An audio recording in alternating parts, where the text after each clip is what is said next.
నన్ను పిలిచాడంటారా? ఆమేన్.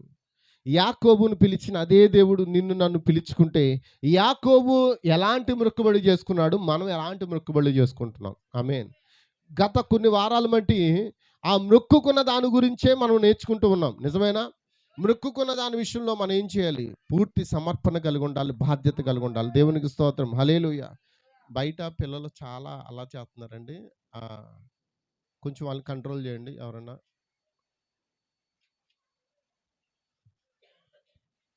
దేవునికి స్తోత్రం. అంటే సరే.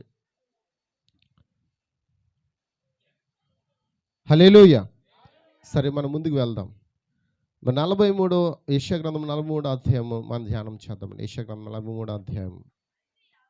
అయితే యాకోబు, నిన్ను సృజించిన వాడేగు యెహోవా, ఇశ్రాయేలు నిన్ను నిర్మించిన వాడు ఇలాగూ సెలవిచ్చుచున్నాడు, నేను నిన్ను విమోచించున్నాను. చాలండి. దేవునికి స్తోత్రం. హల్లెలూయా. హల్లెలూయా. యాకోబును పిలుచుకున్నప్పుడు, దేవునికి స్తోత్రం.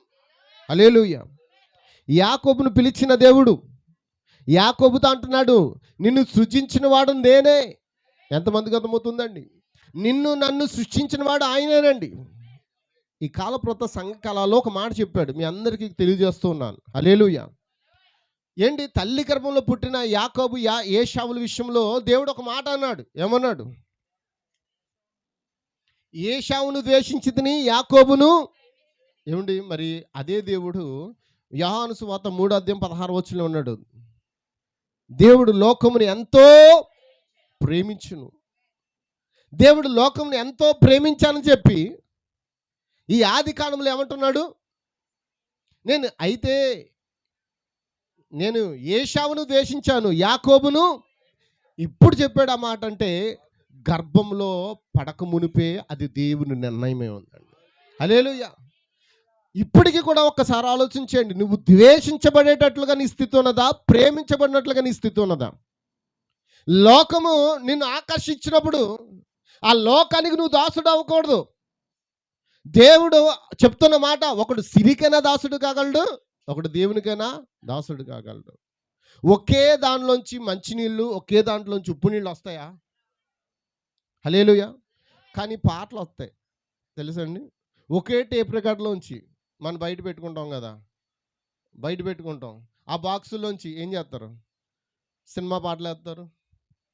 మళ్ళీ క్రిస్టియన్స్ ఈ మధ్యన మళ్ళీ ఏం చేస్తారంటే, పగలో గంట దేవుడి పాటలు వేస్తున్నారు. తర్వాత ఒక గంట గ్యాప్ ఇచ్చి, ఒక గంట కూడా ఒక అరగంట 10 నిమిషాల గ్యాప్ ఇచ్చి ఏం చేస్తున్నారు?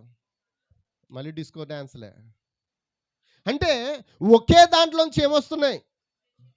మంచినీరు, చప్పనీరు. అయితే అసలు అది ఒక జీవి కాదు, నాకు తెలిసి అది యంత్రం. కాబట్టి అది ఏం చేస్తుంది? ఏది కావాలంటే అది ఇస్తుంది. అవునా కదండి? అది యంత్రం. అది అందులో ప్రాణం లేదు, ఆత్మ లేదు. కానీ దేవుడు నీలో ఒక ఆత్మను పెట్టి ఉన్నాడు. నీ లోపల ఏముందో దాన్నే నువ్వు బయటికి ప్రదర్శిస్తుంటావు. నీ లోపల ఉన్న దాన్ని బట్టే నీ మొక్క కదలికలు మారిపోతుంటాయి. నీ లోపల ఉన్నదాన్ని బట్టే నీ పరిస్థితి మారిపోతుంటుంది. హల్లెలూయా. కానీ క్రైస్తవుడు ఎన్నడూ మార్చబడ్డండి. ఒక్కసారి మారు మనసు పొందితే అతడు తన జీవితంలో ఎన్నడూ మారిపోడండి. అలా మారిపోయాడంటే అతనిలో ఏమి లేదు? దేవుడు పెట్టిన మారు మనసు లేదు, దేవుడు పెట్టిన ఆత్మ కూడా అతనిలో లేదు, దేవుడు పెట్టిన దీపం అతనిలో లేదు. అతడు బ్రతికి ఉన్నాడు కానీ కేవలం చచ్చిన వాడే. బైబిల్ అదే చెప్తుందా? జీవించుచున్నావు అని పేరు ఉంది కానీ అతడు చచ్చిన వాడే, మృతుడే. కాబట్టి క్రైస్తవుడు అనగా జీవించుచున్నవాడు. ఇప్పుడు మనం ఎవరిని ఆరాధిస్తున్నాం? మృతుడై సమాధి చేయబడిన దేవుని కాదండి. అతడు మృతుడయ్యాడు, సమాధిలో పెట్టబడి ఉన్నాడు, ఆయన మూడో దినాన తిరిగి లేచాడు. ఆయన ఆ పెంతెకోస్తు పండుగ దినమున మేడగదిలోనికి 120 మంది మధ్యలోనికి ఆయన ఆత్మ దిగొచ్చిన దేవుడు. హల్లెలూయా. మరి అలాంటి దేవుని శక్తిని కలిగి ఉన్న మనము, మన యాటిట్యూడ్స్ ఎందుకు మారిపోతున్నాయి? మన కవలికలు, మన కదలికలు ఎందుకు మారిపోతున్నాయి? నువ్వు స్థిరంగా ఎప్పుడు ఒకేలాగా ఉండలేకపోతున్నావు. కారణం ఏంటి? నువ్వు పొందుకున్న ఆత్మ ఏంటి? నువ్వు స్థిరమైన ఆత్మను పొందుకుంటే ఎప్పుడు కూడా ఎలా ఉంటావు? కష్టమైన, నష్టమైన. రాత్రి యవనస్తుల కూడిక జరిగిందండి. ఇంచుమించు 8 మంది, 9 మంది వచ్చారు. రాత్రి యవనస్తు కూడికలో ఒక మాట చెప్పాను నేను. దేవునికి స్తోత్రం. దావీదు పెంచబడ్డమే, అతడు దీనత్వంలో పెంచబడ్డాడు. అతడు యవనస్తులుగా ఉన్నప్పుడే దేవుడు అతన్ని ఎన్నుకున్నాడు. హల్లెలూయా. అసలు దావీదు అంటాడు, నా ఎన్నిక యవనస్తులుగా ఉన్నప్పుడు కాదు, నా తల్లి గర్భంలో పడక మునిపే అన్నాడు. పిండముగా ఉన్నప్పుడే, నా తల్లి నన్ను పాపము ద్వారా గర్భం ధరించక మునిపే నన్ను చూచావంటున్నాడు. అలాంటి దావీదు ఒక నిర్ణయం చేసుకున్నాడు. కష్టమైనా నేను దేవుని స్తుతించాలి, అవమానమైనా నేను దేవుని స్తుతించాలి. ఏమండి మాట చెప్పనా? దావీదు తీసుకున్న తీర్మానంలో దేవుడు దావీదుకి విజయాన్ని ఇచ్చాడా లేదా? చెప్పండి అమ్మ. హల్లెలూయా. విజయాన్ని ఇచ్చాడండి. విజయాన్ని ఇవ్వడానికి కారణం ఏంటంటే దావీదు దేవునితో సహవాసం చేశాడు. అతడు ఎన్నడూ కూడా తన మనసును మార్చుకోలేదు, తన హృదయాన్ని మార్చుకోలేదు. అతడు క్రీస్తు కొరకు జీవించడానికి ఇష్టపడ్డాడు. మరి నువ్వు ఎవరితో జీవించడానికి ఇష్టపడుతున్నావు ఇది నాన్న? దేవునికి స్తోత్రం. అతని మనసును మార్చుకోలేదు, అతని స్థితిగతులు మార్చుకోలేదు. అందుకే దేవుడు అతన్ని ఏం చేస్తున్నాడు? దీవిస్తున్నాడు. నీకు ఎందుకు ఆశీర్వాదం రావట్లేదు? ఇంకా మనం ఎందుకు దర్శనాలు పొందుకోవట్లేదు? రాత్రి మాట అదే. ఇక్కడ యాకోబుతో దేవుడు మాట్లాడుతున్నాడు కదండి. ఏమన్నాడు? అయితే యాకోబు, నిన్ను సృజించిన వాడు యెహోవా. ఇజ్రాయేల్ అని పేరు ఎవరికి పెట్టాడు? యాకోబుకి. యాకోబుకు పాత జీవితం ఏంటంటే మోసగాడు. కానీ యాకోబుని మోసగాడు అనడానికి నేను అర్హుడిని కాదు. ఎందుకంటే యాకోబు కంటే మనం గొప్ప మోసగాళ్ళం అండి. మీరెవరో నాకు తెలియదు, కానీ నేను మాత్రం చాలా మోసగాడిని. హల్లెలూయా. యాకోబు పేరు ఆయనకి తగిలింది కాదు, నాకు తగిలింది. దేవునికి స్తోత్రం. ఈ కాలప్రవక్త అంటాడు, యాకోబును మోసగాడు అనడానికి నేను భయపడుతున్నాను అంటున్నాడు. ఎందుకంటే యాకోబు రాత్రంతా ప్రార్థించి పెనుగులాడి ఒక దూతను కలుసుకున్నాడే. ఆ దూత ఎవరు చెప్పాలండి? ఆ దూత ఎవరు? తెల్లవార్లు ఆయనతో పెనుగులాడడం ఏంటి? కొట్టుకున్నారా? గుద్దుకున్నారా? ఏం చేశారు? ప్రార్థనలో ఆయన పాదాలు పట్టుని వదలలే. నువ్వు నన్ను దీవిస్తే కానీ వదలను, నన్ను దీవిస్తే కానీ నేను వదలను. ఈరోజు ఏంటి? నువ్వు దీవిస్తే దీవించి, లేకపోతే పో, నువ్వు కాకపోతే ఇంకోళ్ళు ఉన్నారు. అంతేనా? దేవునికి స్తోత్రం. దీవెన ఎక్కడి నుంచి వస్తుంది? చెప్పాలి. దీవెన ఎక్కడి నుంచి వస్తుంది?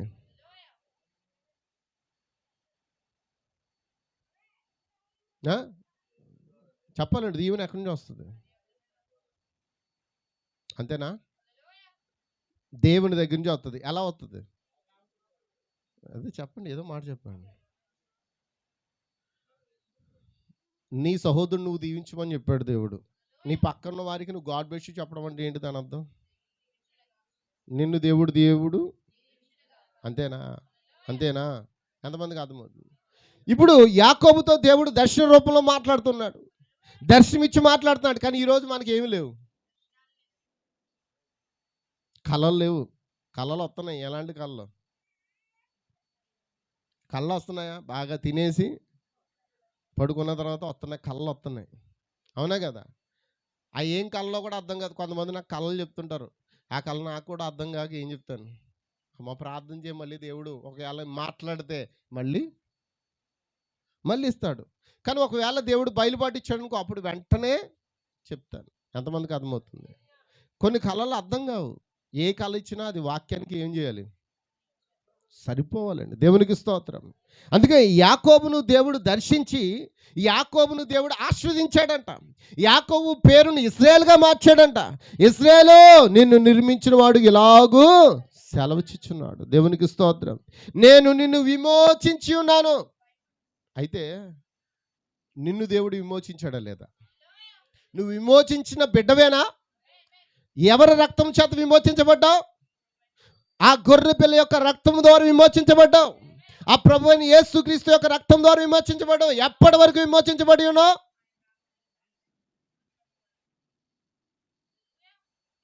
విమోచన దినం వరకు కూడా నువ్వేం చేయబడి ఉన్నావు? విమోచించబడి ఉన్నావు. విమోచన దేనికి? దేహానికి. దేవునికి స్తోత్రం. ఈ దేహ విమోచన కొరకే మనం ఏం చేస్తున్నాం? మూలుగుతున్నాం, ప్రలాపిస్తున్నాం, ఏడుస్తున్నాం, కన్నీరు కారుస్తున్నాం. హల్లెలూయా. అయితే దేవుని యొక్క భాగ్యాన్ని పొందుకోలేకపోతున్నాం, దేవుని యొక్క సన్నిధిని అనుభవించలేకపోతున్నాం. కారణం ఏంటంటే మనలో స్థిరత్వం అనేది లేదు, స్థిరమైన ఆత్మ లేదు. స్థిరమైన ఆత్మ పరిశుద్ధాత్మ. నువ్వు ఏ ఆత్మ చేత నడిపించబడుతున్నావు? వాక్యం అంటుంది, నా ఆత్మ చేత నడిపించబడే వారందరూ దేవుని కుమారులు అనబడుదురు. నువ్వు దేవుని ఆత్మ చేత నిలబడితే నువ్వు ఖచ్చితంగా ఎప్పుడు కూడా నీ స్థితిని మార్చుకోవు. నీకు అవమానం జరిగినా, నిన్ను ఎవరు తిట్టినా, ఎవరు హేళన చేసినా నీ స్థితిని మాత్రం మార్చుకోవు. యాకోబుకి సమస్యలు లేవా? చెప్పాలండి, యాకోబుకి సమస్యలు లేవా? సొంత అన్నదమ్ముడే చంపేతను వచ్చాడు, అవునా? తరుముతూ వచ్చాడా లేదా? అయితే యాకోబు ఏం చేశాడు? మారిపోయాడా? నేను ఉగ్రుని అయిపోతాను, నేను చంపేద్దాను అని అన్నాడా? ఏమన్నాడు? ప్రభువా, యుద్ధము యెహోవాదే, నా అన్న నన్ను చంపడానికి వస్తున్నాడు, నేనేం చేయాలి ప్రభువా? ఇదిగో నేను నా భార్యలతో పిల్లలతో వచ్చేస్తున్నాను. కారణం ఏంటో తెలుసా? ఇదిగో నేను నీకు తోడై ఉండి. ఆదికాండం 28:15 ఇదిగో నేను నీకు తోడై ఉండి నువ్వు వెళ్ళు ప్రతి స్థలమందు నిన్ను కాపాడుచు ఈ దేశమునకు నిన్ను మరలా రప్పించదును, నేను నీతో చెప్పింది నెరవేర్చు వరకు నిన్ను విడువనని చెప్పగా, మరియు అతడు ఆ స్థలమునకు ఏం పెట్టాడు? బేతేలను పేరు పెట్టెను. అయితే ఆ మొదట ఆ ఊరి పేరు లూజు. లూజ్ అనే ఊరు దేవుడు యాకోబు ఎలా మార్చాడు? బేతేలుగా. బేతేలు అంటే ఏంటంటే రొట్టెల గృహము. ఏంటండి? రొట్టెల గృహం. బెత్లెహేము. బేతేలు అంటే ఏంటంటే బెత్లెహేము. బేతేలు అని పెట్టాడు యాకోబు. రాను రాను ఏమైపోయింది ఇప్పుడు? అది బెత్లెహేం. బేతేలు అన్నమాట, అవునా? ఒకప్పుడు మన కాకినాడ పేరేంటి? కెనడా. కెనడా అండి. ఇది అసలు కెనడా అన్నాడు. కాకినాడ కాదు, కెనడా. చెప్పాలంటే ఎప్పుడో బ్రిటిష్ వాళ్ళు ఉన్న కాలంలో మన యొక్క ఇమేజ్లు అప్పుడప్పుడు వస్తున్నాయి, చూస్తున్నారా? ఎంత ఎంత ఇదిగా ఉన్నాయండి, ఎంత వైభవంగా ఉంది. కానీ ఇప్పుడు లేదనుకుంటున్నాను నేను. ఇప్పుడు మనం డెవలప్మెంట్ అయ్యామనుకుంటున్నాం. కాదండి, డెవలప్మెంట్ అవ్వలే, అప్పుడే డెవలప్మెంట్ అయింది. ఇప్పుడు మనం ఇంకా కిందకు ఉన్నాం. ఎంతమందికి అర్థమవుతుంది? దీనికి ఒక పేరు ఉండేది, ది కోకెనడా ఛాంబర్ ఆఫ్ అని ఒక ఛాంబర్ ఉంది అక్కడ. ఆ పేరు అలాగే ఉంది, దాని పేరు అలాగే ఉంచారు. బ్రిటిష్ వాళ్ళు కట్టింది. ద కోకెనడా అని ఉంటుంది అక్కడ ఛాంబర్. ఒక ఆఫీస్ ఉంది, ఇంకా ఉంది, అది ఈ రేవ్ అవతల ఉంటుంది. దేవునికి స్తోత్రం, హల్లెలూయా. కాబట్టి ఈ పేరు రాను రాను ఏమైంది? ఇప్పుడు కాకినాడ, కాకి అయిపోయాం.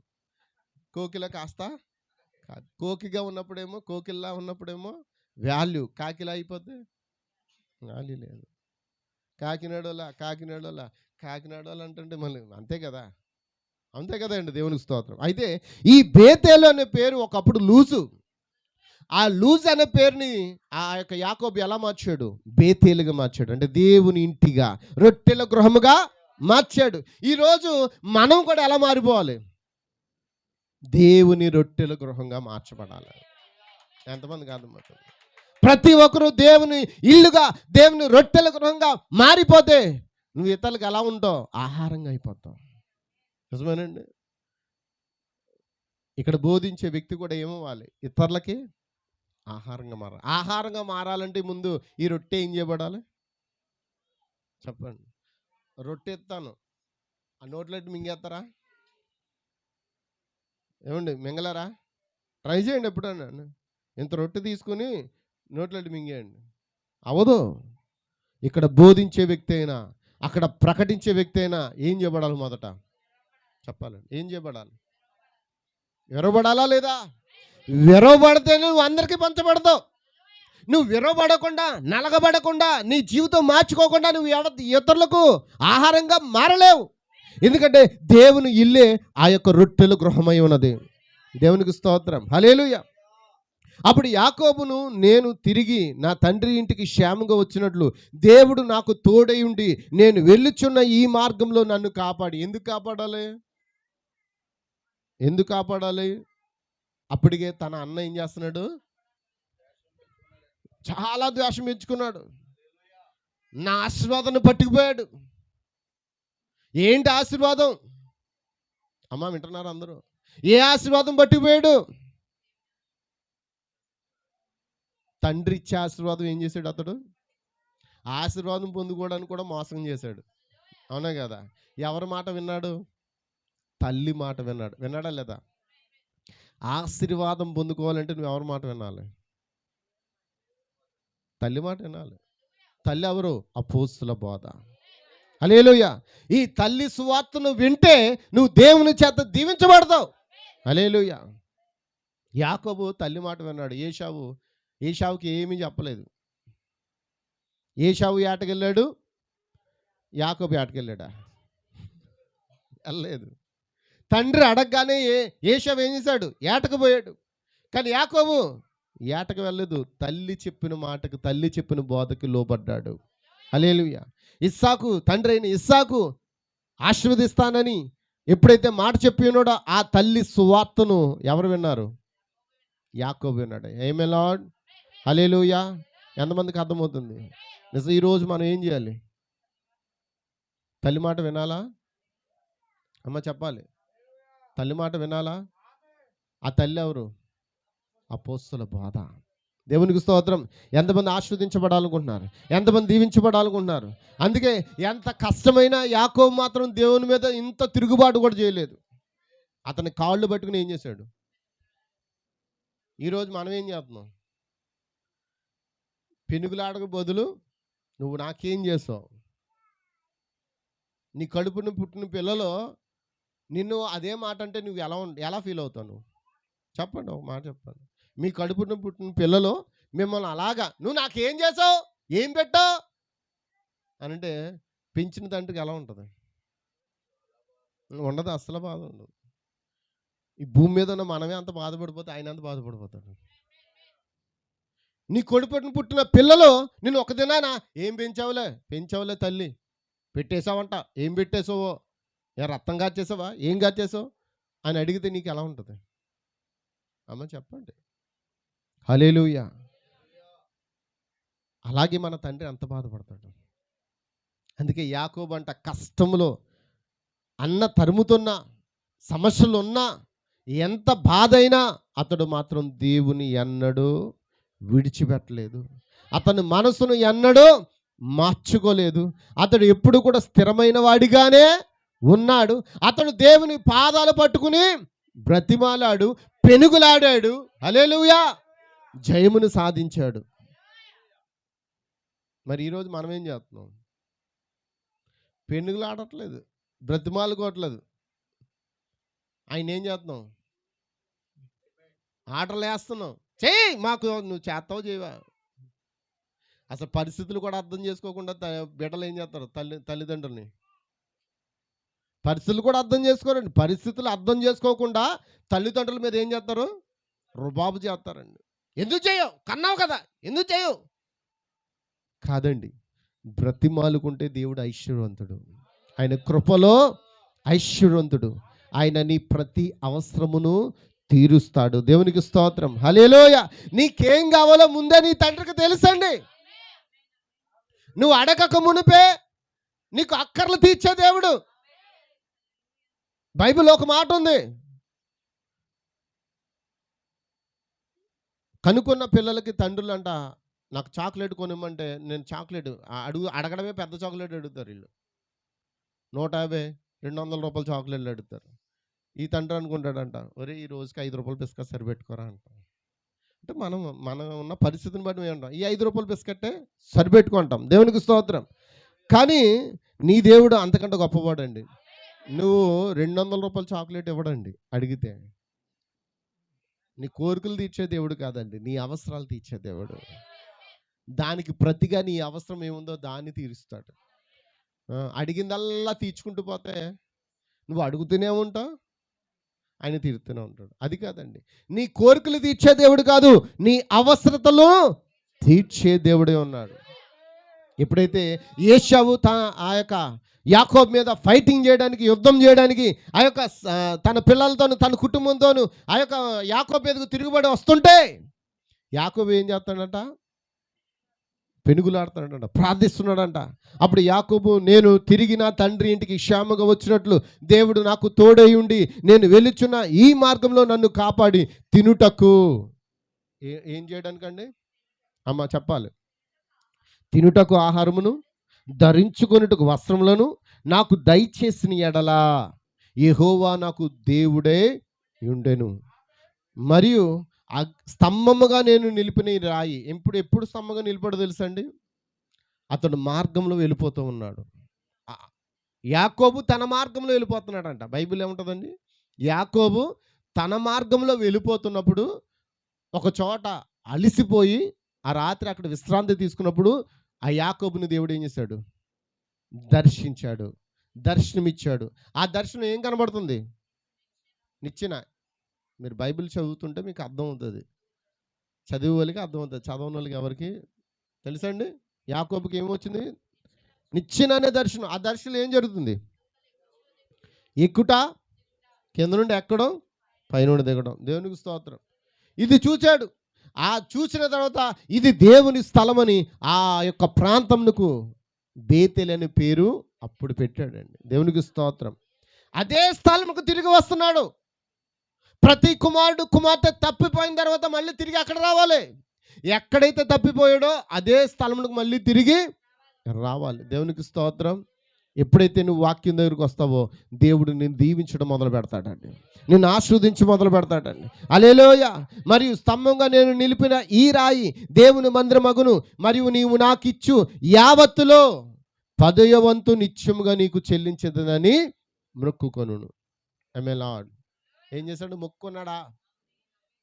మనకు మొక్కుకున్నాడా లేదా చెప్పాలండి. నువ్వు నన్ను కాపాడి నాకు ఆహారము, ధరించుకోవడానికి వస్త్రాలు అన్నీ ఇస్తే నువ్వు నాకు ఎంతైతే ఇస్తున్నావో అన్నిట్లోంచి నేను నీకు 10వ వంతు నీకు చెల్లించదనని మొక్కుకోను. ఇప్పుడు యాకోబుకి బైబిల్ ఉందా? యాకోబు బైబిల్ లేదా? ఏమండి, యాకోబుకి బైబిల్ ఉందా లేదా? ఉందా లేదా చెప్పండి. ఎక్కడుందండి? అస్సలు బైబిల్ లేదండి. ఎప్పుడు అసలు బైబిల్ ధర్మశాస్త్రం మొదలుపెట్టింది? మోషే దినాల్లోనే ధర్మశాస్త్రం రాయబడిందండి. దేవునికి స్తోత్రం. బైబిల్ లేదు. ప్రవక్త అంటాడు, వారికి బైబిల్ లేకపోయినా దేవుని వాక్యానికి, దేవుని మాటకు వారు లోబడి వారు అప్పుడే మొదలు పెట్టారంట దేవునికి కానుకలు ఇవ్వట. అబ్రాహాము మొదలు పెట్టాడు. హల్లెలూయా. అబ్రాహాము ఇవ్వడం చూశాడు ఇస్సాకు మొదలు పెట్టాడు. ఆమె లార్డ్. హల్లెలూయా. ఇస్సాకు దేవునికి ఇవ్వడం మొదలు పెట్టాడు. బలులు అర్పించాడా? వాళ్ళకి ఉన్నది అదే వాక్యం అండి. ఎంతమందికి అర్థమవుతుంది? వాళ్ళ దగ్గర అదే బైబిల్. వాళ్ళు ఇలాంటి బైబిల్ ఏం లేదండి. ఎంతమందికి అర్థమవుతుంది? సోదరులకు అర్థమవుతుందా? హల్లెలూయా. అబ్రాహాము దగ్గర బైబిల్ లేదు, కానీ దేవుని వాక్యం ఉన్నది. దేవుడు అబ్రాహాము దగ్గర ఉన్నాడు. మెల్కీసెదెకు ప్రత్యక్షమయ్యాడు. జయం పొందుకుని తిరిగి వచ్చినప్పుడు అబ్రాహాముకి ఏం చేశాడు? అతను కొల్లగొట్టిన సొమ్మంతటిలో 10వ వంతు ఇచ్చాడు. ఆ ఇచ్చిన సంగతి ఎవరికి తెలిసిన తర్వాత అతడు రాను ఇస్సాకును కన్న తర్వాత ఇస్సాకు ఏం చేశాడు? ఆ విషయాలు చెప్పుకొచ్చాడు. దేవునికి స్తోత్రం. ఇస్సాకు ఏం చేశాడు? ఇస్సాకు కూడా గొర్రె పిల్లల్ని వధించడం మొదలుపెట్టాడు, బలులు అర్పించడం మొదలుపెట్టాడు. దేవునికి స్తోత్రం. దేవునికి అర్పణలు చెల్లించడం మొదలుపెట్టాడు. అప్పుడు ఇస్సాకు చేసిన ఆ కార్యములు ఎవరు చూస్తున్నారు? యాకోబు చూశాడు. దేవునికి స్తోత్రం. ఇప్పుడు యాకోబు ఏమంటాడు? మొక్కుకున్నాడు. హల్లెలూయా. నువ్వు తినుటకు ఆహారము కానీ, ధరించుటకు వస్త్రము గాను నాకు దయచేసిన ఎడలా. హల్లెలూయా. ఎవరికి ఆహారం లేదనుకుంటాను, ఎవరికి వస్త్రాలు లేవనుకుంటాను, అంతే కదా అమ్మా? ఉన్నాయా? దేవుడు మిమ్మల్ని దీవించును గాక. మీరు అబ్రాహాము పిల్లలైతే అబ్రాహాము చేసింది మనం కూడా చేస్తాం. అబ్రాహాము పిల్లలు ఇస్సాకు చేశాడు, ఇస్సాకు పిల్లలు యాకోబు చేశాడు, యాకోబు పిల్లలు యోసేపు చేశాడు. దేవునికి స్తోత్రం. అదే సంతానం నుంచి వచ్చిన దావీదు చేశాడు. అదే సంతానం నుంచి వచ్చిన దావీదు కుమారుడైన యేసు క్రీస్తు కూడా ఆయనే తనకు తానుగా సాక్రిఫైస్ చేశాడు. ఎంతమందికి అర్థమవుతుందండి? అందరూ గొర్రె పిల్లలు వధించారు, బహుమతులు ఇచ్చారు. గొర్రె పిల్లలు వధించారు, కానుకలు ఇచ్చారు. అవునా కదా చూడండి. కానీ యేసుక్రీస్తు అలా కాదు. ఆయనే తనకు తానుగా రిక్తునుగా మారిపోయి ఆయనే మన కొరకు సాక్రిఫైస్ చేశాడు. ఆయన తండ్రికి దహన బలిగా అర్పించబడ్డాడు. ఆయన మన కొరకు బలి అయిపోయాడండి. దేవునికి స్తోత్రం, హల్లెలూయా. కాబట్టి స్తంభముగా నేను నిలిపిన ఈ రాయి, ఏ రాయి? ఆ తలగడగా పెట్టుకున్న ఆ రాయి దేవుని మందిరమగును అని చెప్పాడండి. అందుకే ఆ బెత్లెహేములో, ఆమేన్ లార్డ్, ఆ బెత్లెహేములో ఆ రొట్టెల గృహము మరియు నీవు నాకు ఇచ్చు యావత్తులో 10వ వంతు నిత్యముగా నీకు చెల్లించదనని ఏం చేశాడు?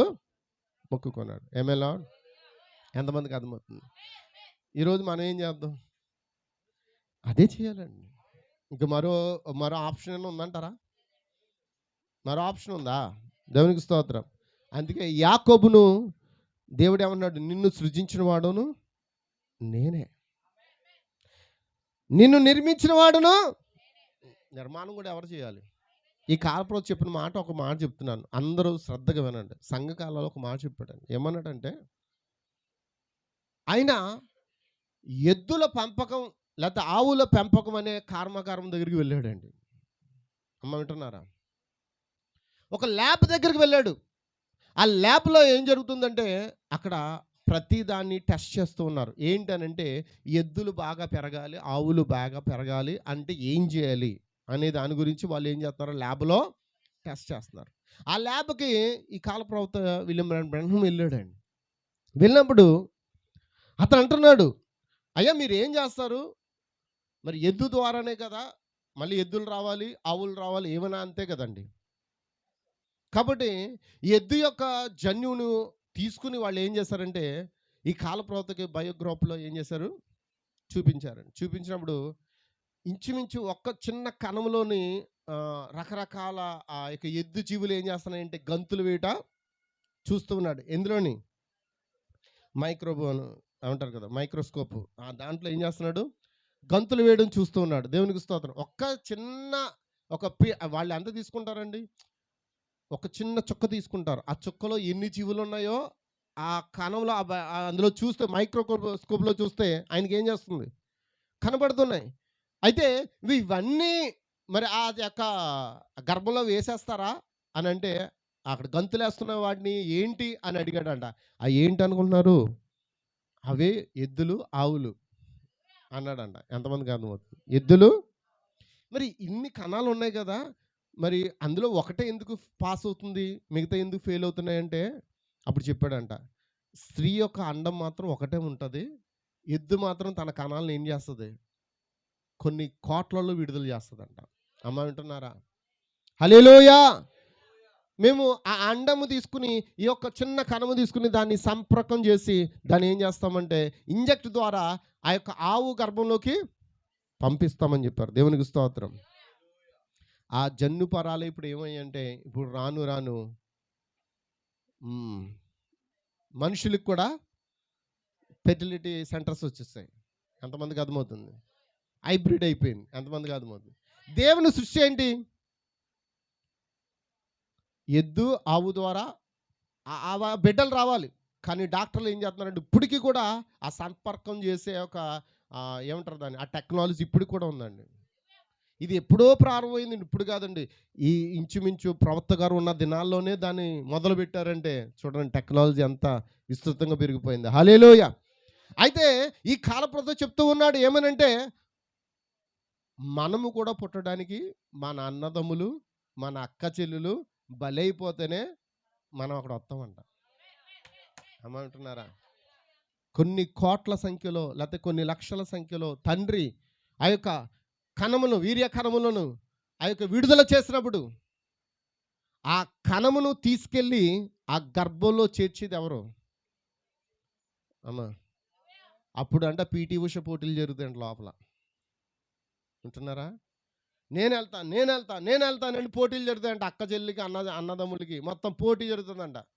ఆ పోటీలో మొత్తం ఎలాగైతే పరుగు పెట్టి ఆ అండమునకు ముందు చేరుకున్నది ఏదో అదే విజయాన్ని సాధిస్తుంది.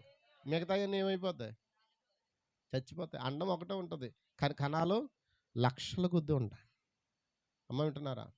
ఇది తప్పుడు మాట కదండి, ఇది వాస్తవం. మీరు అర్థం చేసుకోవాలి. ఆ కణమే మగదై ఉన్నది, మగవాణి యొక్క కణమై ఉన్నది.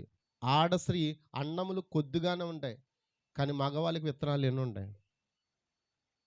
ఒకే మామిడి టెంక, అది లైఫ్ లాంగ్ ఎన్ని ఎన్ని మామిడికాయలు తీసుకొస్తుంది? అమ్మ చెప్పండి. దానికి కూడా ఏం చేయాలి? ఆ మామిడి టెంక కూడా సంపర్కం జరుగుతుందంట. దాన్ని ఎవరు చేస్తారు? దేవుడు పెట్టిన సృష్టి. పువ్వులకి సంపర్కం ఉన్నది, ప్రతి పక్షికి సంపర్కం ఉంది, ప్రతి జీవికి సంపర్కం ఉంది.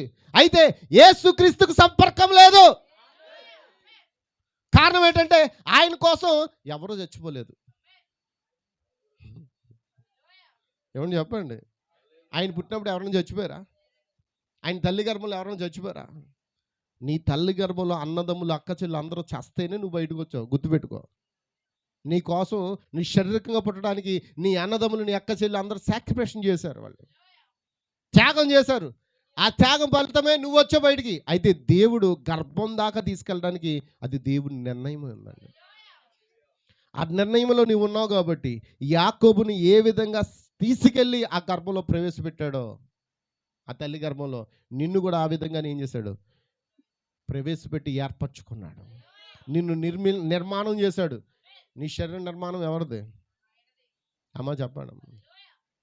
అయిందేనా? హల్లెలూయా. నీ జుట్టు ఎలా ఉండాలో ఆయన నిర్ణయం. ఉంగరాల జుట్టు ఉందా, లేకపోతే సాఫ్ట్వేర్ ఉందా, లేకపోతే జుట్టు ఊడిపోతుందా, ఇదంతా దేవుని నిర్ణయం. నువ్వు ఏది కాదంటావు. నీ ముఖ ఆ పేసు లేకపోతే ఆ రూపం ఎవరి నిర్ణయం? మైకిల్ జాక్సన్ పుట్టినప్పుడు ఒకలా ఉన్నాడు, చచ్చిపోయేటప్పుడు ఒకలా ఉన్నాడు. ఎంతమందికి అర్థమవుతుంది? దేవుడికి ఎలా తెలుస్తుంది ఇతను మైకిల్ జాక్సన్ అని? నువ్వు పుట్టించింది బ్లాక్ కదా, చచ్చాక ఎలా అయిపోయాడు? ఎర్రని దొండపండ్లు అయిపోయాడు. జాగ్రత్త సుమి. దేవుడు నిన్ను ఎలా సృష్టించాడో ఆ విధంగా ఉండడానికి ఇష్టపడు. అది దేవుడి ఇచ్చిన అందం. రెడ్ లైట్లు, ఎల్లో లైట్లు, ఏం లైట్లు? లైట్లే కదా అంతానే. ఆ క్రీమ్ కూడా ఏంటి?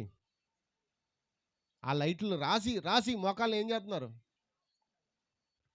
కొంతమంది మోకాలు అయిపోతుందంటే కోతి మొఖంలో అయిపోతుందండి మొత్తం. ఏమో వాళ్ళు ఈ మధ్యన పిచ్చేటంటే తెల్లగా ఉన్న వాళ్ళు ఇంకా తెల్లగా, దేవుడు ఇచ్చాడు కదా తెలుపు, ఇంక చాలదేటి అది. కోతి రూపం వచ్చేస్తుంది. జాగ్రత్త. మాడిపోతున్నాయి కొన్ని మొఖాలు చూస్తుంటేనే. ఆ తెల్లగా అయిపోతారు, చివరిలో ఏమైపోతుంది? మాడిపోయి ఆ ముఖం అంతా ఏమైపోతుంది? దేవుడిచ్చిన అందం చాలదా? శీతాకాలంలో ఒక రంగులో ఉంటావు, ఎండాకాలంలో ఒక రంగులో ఉంటావు. అవునాగా చెప్పండి. ఓ రాసేస్తామంటాం. దేవుడు నిన్ను సృష్టించాడు. యాకోబో నేను నిన్ను సృష్టించిన వాడు నేనే, నిన్ను నిర్మించిన వాడు నేనే అని అంటుంటే మనం ఏం చేస్తాం? ఆ లైటు ఈ లైటు మొత్తానికి లైట్లు రాసి ఏం చేస్తాం? నువ్వు లైట్ అనుకుంటున్నావు, ఆ లైట్ కాదు, కాస్త ఏమైపోద్ది? మాడిపోయిన ఫిలమెంట్ బల్బులు అయిపోతావు. ఎంతమందికి అర్థమవుతుంది? అట్టు మాడిపోద్ది ఎలా ఉంటుంది? అలా అయిపోతుంది మొఖాలు. చాలామందిని రోడ్డు మీద చూస్తున్నానండి, ఎవరు రాస్తున్నారు కూడా తెలిసిపోతుంది. కానీ దేవుని అద్భుతమైన కృప ఏంటో తెలుసా? ఏమీ రాకపోయినా మనం ప్రార్థన ద్వారానే అందంగా ఉంటాం. ప్రార్థనే నీ రూపాన్ని తీసుకొస్తుంది బయటికి. ప్రార్థనే నీ జీవితాన్ని మారుస్తుంది. యాకోబు ప్రార్థించినట్లుగా నువ్వు కూడా ప్రార్థించు, మొక్కుబడి చేసుకో. దేవుడు యాకోబు జీవితాన్ని మార్చాడు. ఎంతమందికి అర్థమవుతుంది? ఎప్పుడు పాస్టర్ గారు పాలకి గారు మాట చెప్తుంటారు ఎక్కడ యూత్ క్యాంప్లో, అమ్మ పేరున్న వాళ్ళు కొనకండి అమ్మా అని. కానీ మనం ఏం చేస్తాం? అదే కొంటాం. పేరున్న వాళ్ళు ఏంటో తెలుసా? పందికొవ్వు. ఈ పందికొవ్వుని రాసుకున్న వాళ్ళు పంది ఆత్మలు ఉంటాయంట. అది అర్థమైందండి? ఏం ఆత్మ? మెద్రాసులో కూడా కోట్లో వేసారు దాన్ని. కోట్లో అయితే వాడు ఏం చెప్పాడు? ఎలా చేయమంటావు? క్రీమ్ ఏమైనా ఆకాశం నుంచి పడుతుంది అనుకున్నావా? మాకు దొరికిన ఆ సప్లిమెంట్తో మేము చేసాం. దాన్ని రాసుకున్న వాళ్ళు రాసుకుంటారు, నీకెందుకు బాధ? అర్థమైందా? నువ్వు పందిని తినట్లేదు, కానీ పందిని ఏం చేస్తున్నావు? అందులో స్మెల్ కోసం ఏం చేస్తారు? కొంచెం లిక్విడ్ వేస్తారు. ఎంతమందికి అర్థమవుతుంది? నువ్వు పందిని రాసుకుంటున్నావు అంటే నీలో ఏ ఆత్మ ఉంది? పందులకు వెళ్ళి అన్నీ ఏంటి? సేనాదయ్యం పట్టినోడు ఉన్నాడు కదా, ఈ సేన దయ్యం పట్టిన వాళ్ళు అన్ని ఆత్మలు ఎక్కడ పోయాయి చెప్పండి అమ్మా. సముద్రంలోకి వెళ్ళలేదండి పెద్దనాన్న గారు, పందుల్లోకి వెళ్ళిపోయాయి. ప్రభువుకి ప్రార్థన చేశాంట, ఏమని? బాబు మాకు ఇంకా సమయం ఉంది, మేము మనుషుల్లో వెళ్ళి ఆట ఆడుకోవాలి, ఒక్కొక్కరు ఒక్కొక్క ఆట ఆడుకోవాలి, కాబట్టి మాకు ఇప్పుడే పాతాలకు వెళ్ళిపోమని ఆజ్ఞాపించొద్దు, నువ్వు పొమ్మంటే మేము పోవాలి, నీకు ఆ శక్తి ఉంది, కానీ మేము పందుల్లోకి పోతాం. పందుల్లోకి పోతామని ఎవరు అడిగారు? దెయ్యాలు అడిగారు. అయితే పోండి అన్నాడంట. పొమ్మంటే ఏం చేశాయని? పందుల్లోకి వెళ్ళిపోతే అవి ఏం చేసాయి? వడివడిగా సరస్సులో పడి చచ్చాయంట. పందుల కాపర్లు వచ్చారు, గొర్రెల కాపర్లు ఏమంటున్నారు? పో మా ఊరు విడిచి. ఎంతమందికి అర్థమవుతుంది? పందుల కాపర్లు ఏమన్నారు? మా ఊరు విడిచి పొమ్మంటున్నారు. ఆ ఊరు జనం వచ్చి అన్నారంట, మాకు పందుల కాపర్లే కావాలి, నువ్వు వద్దు పొమ్మంటున్నారంట. ఎంతమందికి అర్థమవుతుంది? కొంతమంది అలా ఉన్నారన్నమాట. గొర్రెల కాపర్లకి పంపిస్తేమో మనుషులు ఏం చేస్తున్నారు? మాకు గొర్రెల కాపర్లు వద్దు, ఏం కావాలి? ఎందుకంటే మాకు పేరుని లవ్లు తగ్గిపోద్ది లేకపోతే. అర్థమైందా? దేవునికి స్తోత్రం, హల్లెలూయా. సరే, ఏదేమైనా యాకోబు విషయంలో దేవుడు గొప్ప మేలు చేశాడండి. ఎంతమందికి అర్థమవుతుంది? ఆ అన్న ఎప్పుడైతే చంపడానికి ప్రయత్నం చేయడానికి వచ్చాడో దేవుడు అంట అతని లేఖనాలు చూపించవచ్చు, కానీ టైం లేదు, నేను ముందుకు వెళ్తూ ఉన్నాను. లేఖనాలు చూపించవచ్చు. అయితే గమనించండి, అన్న హృదయాన్ని దేవుడు ఏం చేశాడంట? మార్చాడా? నీ అన్న హృదయాన్ని ఎందుకు మార్చట్లేదు అంటే నీలో మార్పు లేదు. నీ సహోదరుడు హృదయం ఎందుకు మారట్లేదు? నీలో మార్పు లేదు. ఎంతమందికి అర్థమవుతుంది? అవతల వ్యక్తి మారాలంటే ముందు ఎవరు మారాలి? మ్యాటర్ ఎవరికి ఉండాలి? సాక్ష్యం ఎవరికి ఉండాలి? జీవితం ఎవరికి ఉండాలి? లైఫ్ ఎవరికి ఉండాలి? నువ్వు క్రైస్తవుడని ఎవరు చెప్పుకోవాలి? ఎవరు చెప్పుకోవాలి? మన డప్పు మనం కొట్టుకుని నేను క్రైస్తవుని రా అంటున్నాం. క్రైస్తవుడని చెప్పుకుంటే కాదండి. ఏమండి, ఒక పాట కూడా రాశాను మొన్న రీసెంట్గా, క్రైస్తవునని చెప్పుకుంటుని ఇంకా లోకంలో తిరుగుచుంటుని అని. ఇంకా తీసుకురాలేదు బయటికి, రాసాడు మాత్రం రాసేసాను పాట. హల్లెలూయా. ఐగుప్తులోంచి నన్ను లాగావు, ఎక్కడికి వెళ్ళడానికి? ఐగుప్తులోంచి ఎందుకు లాగాడండి మనల్ని? చెప్పండి, అంతేనా? ఐగుప్తులోంచి ఎందుకు లాగాడు ఆయన? కానీ మనం ఏం చేస్తున్నాం? కానాను బదులు కానాను వద్దు, ఏం కావాలంటున్నాం? లోకమే నాకు కావాలనుకుంటున్నాం. దేవునికి స్తోత్రం, హల్లెలూయా. వద్దండి, ఈ లోకంలో అంతే అనేక మంది వెళ్ళిపోతున్నారు. మొన్న వారం ఆ యొక్క జోసఫ్ పాస్టర్ గారు వెళ్ళిపోయారు, అవునా? పాపం అందరిని నవ్వించాడు ఆయన. వాక్యం ద్వారా గుద్దుతూ ఉంటాడు, ఏం చేస్తాడు? దోశలు వేస్తుంటాడు, అట్లే వేస్తుంటాడు, మడతెడతాడు, తిరగేస్తాడు, అన్నీ చేస్తాడు ఆయన. పాపం అలాంటి వ్యక్తే ఏమయ్యాడు? ఎప్పుడు వెళ్ళిపోతాం మనకు తెలియదు. ఇంతటి పేదలు చెప్తున్నారు, నా బిడ్డలు అలా వెళ్ళిపోకూడదని. వెళ్ళిపోతే ఎక్కడికి వెళ్ళిపోతున్నావు? నీ ప్రయాణం ఎక్కడికి? నువ్వు ఎక్కడి నుంచి వచ్చావో నీకు తెలియాలి. నువ్వు తల్లి గర్భంలో పడక మునుపు నువ్వు ఎక్కడున్నావో నీకు తెలిస్తే నువ్వు వెంటనే నీటిలోకి వెళ్తావు, నీ పాపాలు కడుక్కుంటావు, నీ జన్మతః పాపములు, నీ కర్మతః పాపములు నువ్వు ఏం చేస్తావు? కడుక్కుంటావు. అది తెలియాలంటే నువ్వేం చేయాలి? వాక్యాన్ని చేర్చుకోవాలి. హల్లెలూయా. ఎల్లప్పుడూ ఒకే రీతిగా మనం ఉండాలి. ఎంతమందికి అర్థమవుతుంది వాక్యం? కానీ యాకోబుని దేవుడు ఆశీర్వదించాడా లేదా? అన్న హృదయాన్ని మార్చాడంట. దగ్గరికి వచ్చినప్పటికీ అన్న అంట పరుగున వచ్చి చంపేస్తాడేమో అని భయపడిపోతున్నాడు. ఎవరు? యాకోబు. చంపేస్తాడేమో కాదండి. యాకోబు ఎప్పుడైతే మారిపోయాడో, అతడు ఇజ్రాయెల్గా మారిపోయాడో, అతని జీవితం మారిపోయిందో, తన జీవితాన్ని ఎన్నడూ కూడా లోక వైపు తిప్పలేదండి. అతడు తనకిచ్చిన పేరు ప్రకారంగా బ్రతికాడు అతడు. అందుకే దేవుడు అతన్ని క్షేమం వరకు అన్న హృదయాన్ని ఏం చేశాడు? మార్చేశాడు. మరి నీ క్షేమస్థితి కోసం ఎవరి హృదయాలు మార్చాలి? నీ కుటుంబ సభ్యులు మారకపోవడానికి కారణం ఎవరు? నిజం చెప్పండి, ఎవరు? మా ఇంట్లో ఉన్నాడు ఒకడు, మారట్లేదు. అడుగుతుంటే ఏమన్నాడమ్మా? వస్తేనే చచ్చా, రాకపోతే చచ్చి కదా. అలా కాదురా బాబు, దేవుడు మేలు చేయాలంటే నువ్వు దేవుని మందిరంలో రావాలి కదా, ప్రార్థించాలి కదా. మార్పు కోసం ప్రార్థన చేస్తున్నాను. ఇప్పుడు నాలో ఏమైనా తప్పులు ఉన్నాయేమో, అతడి పట్ల నేను ఏమైనా చేశానేమో అని. ఎందుకంటే చిన్నప్పుడు తెగ కొట్టుకునే వాళ్ళం మేము అన్నదమ్ములు. చిన్నప్పుడు అంతే కదండి. ఎవరు కొట్టుకోలేదు ఇక్కడ? అమ్మ చెప్పండి. ఎవరు కొట్టుకోలేదేమో. చిన్నప్పుడు తెగ కొట్టుకునే వాళ్ళం, పనిలో కొట్టుకునే వాళ్ళం, పనికి వెళ్ళినప్పుడు కొట్టేసుకునే వాళ్ళం, తిట్టేసుకునే వాళ్ళం. వాళ్ళలో కొంత ఉంటుంది కదా, నా మీద కొంత ఉంటుంది కదా, ఉండదా చెప్పండి అమ్మా. కానీ ఎవరో ఒక వ్యక్తి ద్వారా మారతాడన్న ఆలోచన ఉంది, ఏదో రోజున మారతాడన్న కోరిక ఉంది. కానీ ప్రార్థన మాత్రం విడిచిపెట్టలే. యాకోబు వలే దేవుని దగ్గర మొరబెడుతూ ఉన్నాను. ఒక దినాన్ని ఖచ్చితంగా అతడు హృదయాన్ని ఏం చేయాలి? ప్రభా మార్చు ప్రభా అని. యాకోబు ప్రార్థించింది అదే కదా. అతను యాకోబు మారకుండా అన్న మారడు అక్కడ. అందుకే యాకోబు మొక్కుబడి చేసుకున్నాడంట, నాకు తినడానికి ఆహారం ఇస్తే, ధరించుకోవడానికి వస్త్రాలు ఇస్తే నేను నీకు ఏమిస్తాను.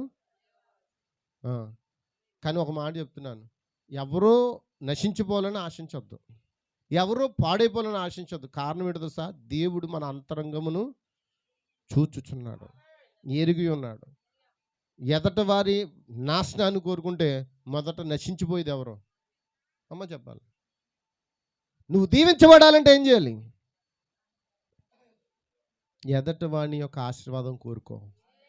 నీ నోట్లో ఇప్పుడు ఆశీర్వాదం ఉండాలి. ఆమేన్. ఒక గద్దింపు మాట ఒక నిజమైన విశ్వాసాన్ని మార్పు చేస్తుంది. గద్దింపుకు లోబడేవాడు నిజమైన విశ్వాసి. దేవునికి స్తోత్రం. నిజమేనండి. గద్దింపు లేకపోతే ఏమైపోతారు? ఎవడికి నచ్చినట్టు వాడు జీవితాడు. అవునా కదా? చెప్పాలి. దేవుని నామమునకు మహిమ కలుగును గాక. నేను ముగిస్తున్నా. యాకోబు దేవునికి మొక్కుకుని అక్కడ ఒక సమర్పణ చేయుచున్నాడు. నిజమేనా? ఎందుకు? అతడు కూడా అబ్రాహాము కుమారుడే. నిజమేనా? అతడు ఎవరండి? మరి మీరు ఎవరో మాట్లాడలేదు. వర్తమానంలో మాట చదివి నేను ముగించేద్దాం అనుకున్నాను. నాకు సపోర్ట్గా ఉంటారా? ముగిస్తూ ఉన్నాను. 61వ సంవత్సరంలో 11వ నెల 19వ తారీఖున 29వ పారాగ్రాఫ్ చెప్తున్నాడు, పరిపూర్ణ బలహీనత ద్వారా పరిపూర్ణ బలము. ఎంతమందికి అర్థమవుతుంది? పరిపూర్ణ బలహీనత ద్వారా పరిపూర్ణ బలం అనే వర్తమానములు చెప్తూ ఉన్నాడు. క్రైస్తవుని చెప్పుకొనిచున్న ప్రతి వ్యక్తి, ఏమే లార్డ్, ఇక్కడ మనం క్రైస్తవుడని చెప్పుకొనిచున్న ప్రతి వ్యక్తి తన సొంత సామర్థ్యమును విడిచిపెట్టాలి. ఏం విడిచిపెట్టాలి? సామర్థ్యం అంటే నీ తెలివి, నీ బలము, నీ శక్తి అన్నిటిని ఏం చేయాలి? నాకంటే ఎవడో లేలే, నేనే అని అనుకుంటున్నావేమో. జాగ్రత్త సుమి. అలా అనుకున్న వాళ్ళందరూ ఏమైపోయారు? నెబుకద్నెజరుని ఏం చేశాడు దేవుడు? నెబుకద్నెజరుని ఏం చేశాడు దేవుడు?